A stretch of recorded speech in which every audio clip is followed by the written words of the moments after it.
Hi everyone, this is Annie Kashamura Zawadi again, sharing with you on violence against women and girls as it's related to the case of Mr. Koffi Olomide and Miss Pamela.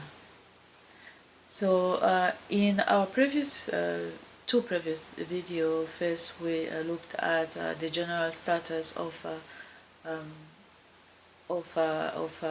violence against women in the Congo, and then we looked at how do we contribute as individual or as a society to those violence. And in this video we will be looking at how the government also contribute to violence against women in the DRC, in the Congo.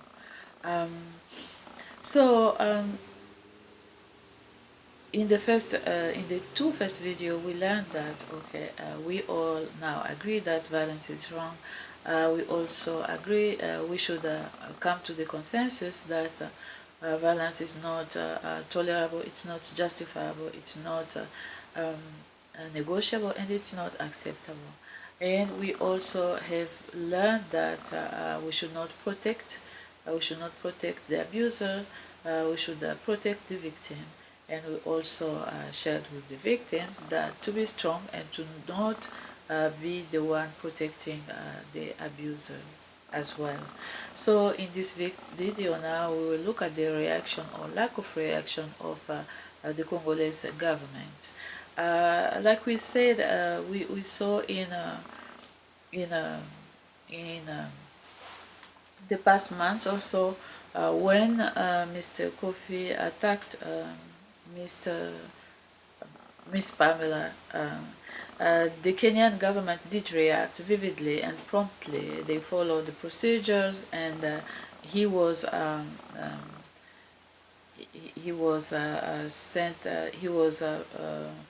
first arrested and then sent back home. The minister did follow a specific law and its procedures. In the DR Congo, to this day, there is no reaction from the official members of the government and those of parliament. And for these reasons, we are still wondering if the government could have gone after Mr. Koffi Olomide if this violent act did take place in the Democratic Republic of Congo. In fact, I gave it a good 2 weeks before posting, but still nothing came from the Congolese government, and nothing from the opposition or from those politicians who call themselves feminists. Feminism comes with a big responsibility. You always have to take a stand. You cannot stay in the middle. You have to be on one side. So I think that's what is going on with the government.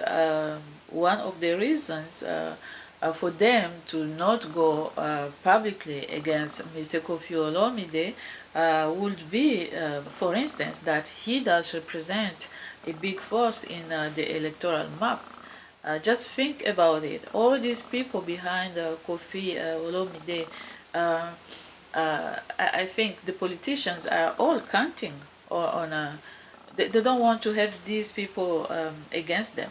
They want the votes from people who support Koffi Olomide, and for that they will keep quiet. For that they will not do the right thing, and for that they will prefer to be like bystanders and not protect women. On another hand, we were expecting a reaction from the minister of employment, because after all, what did happen was that Miss Pamela was attacked during work hours. She was attacked while traveling in a work situation. For decades, really, we have heard rumors, just rumors, but persisting rumors that things of that nature happen in the musical industry in the Democratic Republic of Congo, that there are cases, starting first with the case of copyright, where the artists are not paid their money for years and years, for decades, and from there we heard about violence, like verbal abuse, physical abuse, sexual abuse, and never, never we heard the Ministry of Employment speak on this issue. You know, we are very concerned. Is the workplace in the musical industry safe for women and for even for men to work in? Is there any regulation that is in place? Is there a specific place where the dancers, the musicians, can go when they feel that they were wronged, as Miss Pamela was, if they have some complaints to make? Is there a place in the Ministry of Employment for them? So we are still asking all these questions, and we didn't hear no one from that ministry condemning the act of Mr. Koffi Olomide at all. But it's not too late. You did not condemn. You did not come up front publicly and say what you had to say, but you still have the opportunity to make big difference in the lives of musicians and dancers in the musical industry. You still have the opportunity to make changes and to provide, to make this, just to clean up the whole thing and make it safe for everyone who works in that industry.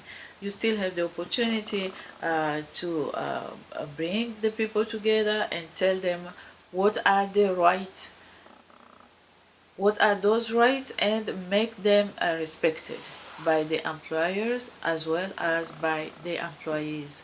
So we hope that in the future the Ministry of Employment will come out and make changes, make some regulations in the musical industry, and also just be more protective of employees than of employers. You are a public service. You are there to serve the people. So we expect that from you. Equally, there was a loud silence from the business world in the Democratic Republic of Congo. Unlike other countries where sponsors follow the behavior of artists or athletes who are representing their names, here in Congo, that is not the case. That is not important. Once again, this type of reality led to the same conclusion. Everything starts at the top. Since the official authorities of the Democratic Republic of Congo did not say anything, well, it's okay for anyone else to do not say anything. It's just for the business world in Congo, what did happen in Kenya is not their business. It's just business continue as usual, as every day, as if nothing bad did happen. So that being said, it's not too late for the Congolese officials also to redeem themselves, to send that clear and strong message to the general public, that there must be a tolerance zero of violence against women in the Democratic Republic of Congo. The officials in Congo need to send that message, especially the parliament. This is the opportunity for you to pass the specific law on violence against women and girls. This law has been before you for more than 10 years. We just wonder, why are you not passing this law? Please pass the law and implement it and apply it to everyone equally, with no choice. Oh, well, we know this person, or this person is a star, and this person is my friend, and then we cannot apply the law. The law needs to be applied to everyone the same.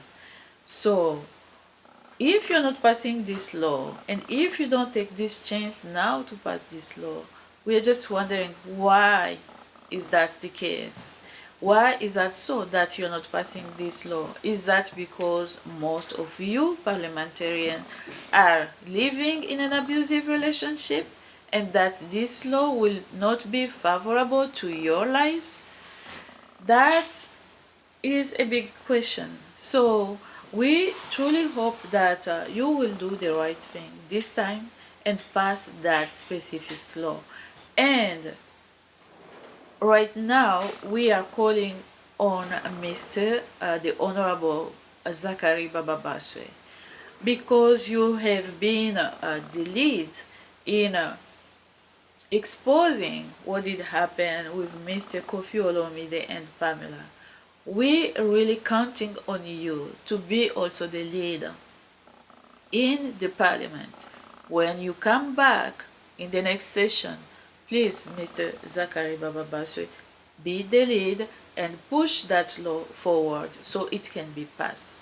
We are also calling here on all the opposition members, especially those parliamentarians that call themselves feminists. We truly count on you to stand in that parliament and ask for the passing of the specific law on violence against women and girls in the Democratic Republic of Congo, so women can start being protected officially. Let's put some order in our country.